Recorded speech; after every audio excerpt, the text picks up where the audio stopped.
My name is Cecilia Owens. I teach science here in the lower school, and I have been here teaching since 1999. In the lower school, as we are studying different science concepts, as much as possible we try to work with the concepts, because the more you can actually see and manipulate things on your own, the better you're able to understand it overall and understand how it fits into your everyday life.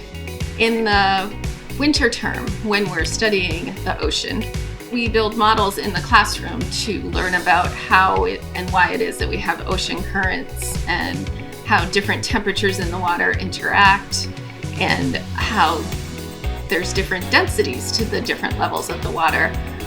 And one of the most interesting things is when we take our ice cubes and we add blue food coloring to them so that as they're melting you can easily see where that cold water is going. And we make some hotter water and we color that red. And when you gently and carefully add those to a tank of room color water,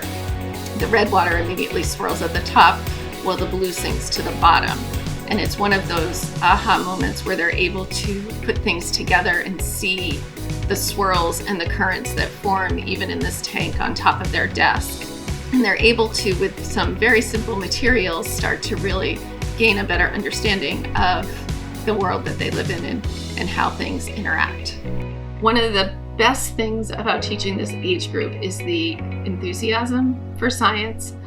that you really, really see, especially with the younger students, but then also the ability to start to make connections and ask really good questions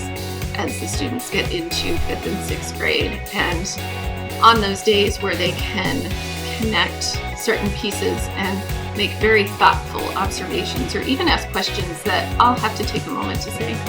I'm not even really sure what the answer is to that question, lets me know that they're really starting to think and put things together and really starting to take ownership of their learning, which is one of our big goals here in the lower school.